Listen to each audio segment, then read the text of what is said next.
How do you know you found the one? Well, in this video, I'm giving you the 3 C's on the things that you need in order to know that you have found the one for you, and watch to the end. That final C, that one is the most important. You guys do not want to miss that. Now, before we get into the main part of the video, I want to take just a quick sec and ask that you guys please like and subscribe to my channel. I put out new content on Thursdays and it is all faith-based. So if you are looking for a bold and yet balanced and always biblical look at our modern world, you will absolutely want to hit that subscribe button, and don't forget to ring that bell. The first C is checklist. And guys, I know that that is the last thing you are thinking about doing when you're thinking about dating, but trust me on this. You need to sit down and create a list of the attributes and values that you are looking for in a spouse. Because guys, after your relationship with God, which is God's up here, your relationship with God is the most impactful in your life. The next one below that is your relationship with your spouse. How you connect with your spouse is going to dramatically impact every aspect of your life. And so do not wing this. And guys, there is some precedence in this. If you look at Proverbs 31, hello, it is essentially a checklist for men on what a perfect wife looks like. And so guys, what you need to be doing is you need to be sitting down with your journal, get a little prayer time with God, and work through that list. What are the things that you want in a spouse? Guys, be extremely specific here. I want you to take the time and get in prayer with God and project 10, 20, 30 years in the future. What is it that you want your life to look like? How many kids do you want? Where do you want to live? What kind of home do you want to live in? Think about the career that you're thinking about or that you're currently in, and ask yourself, how will that impact a family? Guys, all of those things are critically important. And again, if you're not doing this at the front end, if you are not taking the time to create that checklist of the things that you're looking for, how will you know when you find it? This whole idea is finding the one for you, but if you haven't identified what those things are that you're looking for, the one could literally pass by you and you not even know. So the first step to finding that perfect someone for you guys is creating that list, drawing that future out, right? And creating the things on paper, commit it to paper, that you would need in a spouse in order to achieve those. All right, so you have your list, right? It's all planned out. It is beautiful. Now comes the second C, and that is compromise.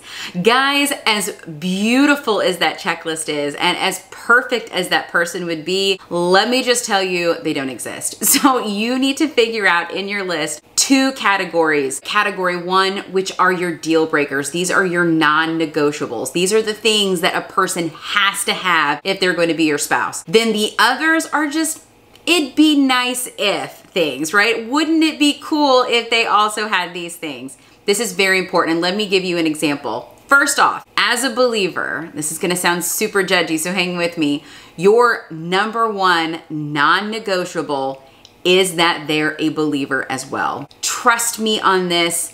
If you decide to marry somebody who is not a born-again, overcoming believer, you are going to be setting yourself up for a whole lot of angst, a whole lot of issues down the line. This is going to be a problem for you. So one of the things that you have to make non-negotiable, that you absolutely have to have in a spouse, is that they have a similar faith to you. Again, faith is not something that you only visit once in a while. It should be foundational to who you are as a person. And you need to, if it is, you need to find somebody else that it's foundational for their person as well. Otherwise, it's going to create massive amounts of conflict. So that is a non-negotiable. Now, an example of something that it would be nice if, I'm going to give you a personal example.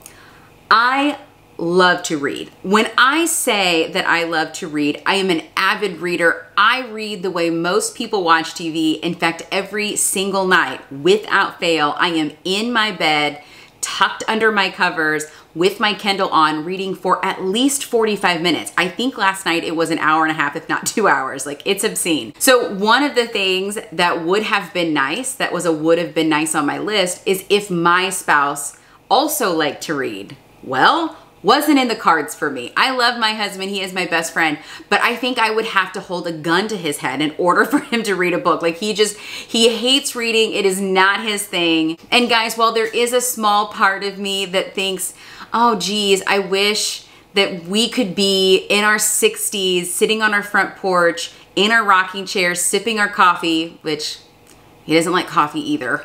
Talking about our latest reads, yeah, absolutely.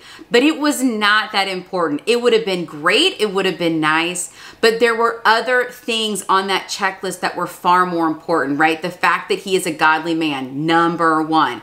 The fact that he puts family first, absolutely. The fact that he doesn't believe in divorce, right? These were non-negotiables for me, and I found those in my husband. And so some of the other attributes, those were things I could compromise on. So guys, as you have your checklist, do the due diligence to find out, these are my hard lines, right? If I'm on a first date with a guy and they say, I want 17 children, right? If that is not in the cards for you, that's a deal breaker. So be sure that you're being extremely specific and intentional here, but know that there are things on your checklist that you are not going to be able to check the box for the spouse, and that's okay. Just be sure to categorize them first. Now, before I give you my final C, and guys, I think this is the most important C out of all of them, I think that you guys have probably already figured out how I feel about this idea and concept of soulmate, which is it's absolute garbage, right? There is no one person in this whole world that God specifically designed for you. I get it. It would be beautiful. It makes my sappy romantic heart pitter patter just a little bit to think about. Just because it sounds really cool and it seems really awesome, that doesn't mean it's real.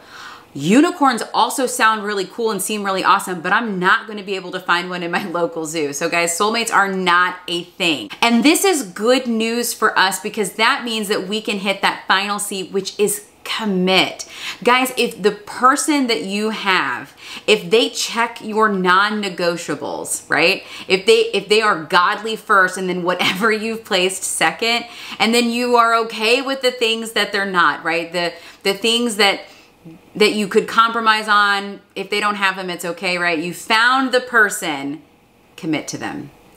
Marriage is not something that you are going to find the perfect person for you. In fact, if you keep looking for that perfect person, you're going to be extremely disappointed. That person does not exist. And really what you're doing here is you're trying to find happiness in your circumstance. And guys, that's not where you get happiness. You will never get happiness from a circumstance. Rather, and this is what the Bible tells us, happiness comes from your attitude about the circumstance. So what that means to you and your relationship with your spouse is it does not matter who is sitting across from you, as long as they have your must-haves, you can make it work.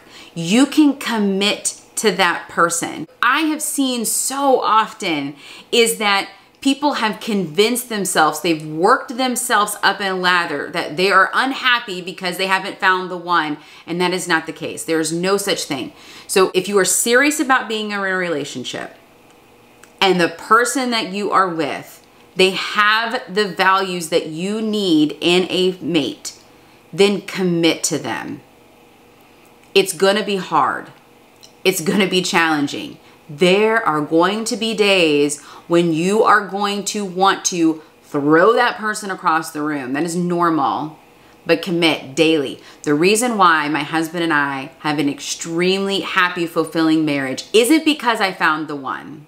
It isn't because he checked all of my boxes. It is because each of us daily get up and we commit to love one another, covenantly, the way God intended. So guys, if you are searching for the one, whether you're a young adult that is just getting into the dating scene, or maybe you are recently divorced or a widow and you're starting down this process again, guys, there is hope. There is hope in finding this person that you can spend the rest of your life with. You do need to start with identifying what values and things you are looking for in a spouse. You need to figure out which areas you can compromise on that list. And then guys, get ready to commit to that person, because that's what marriage looks like, and we're gonna look at that in the next video.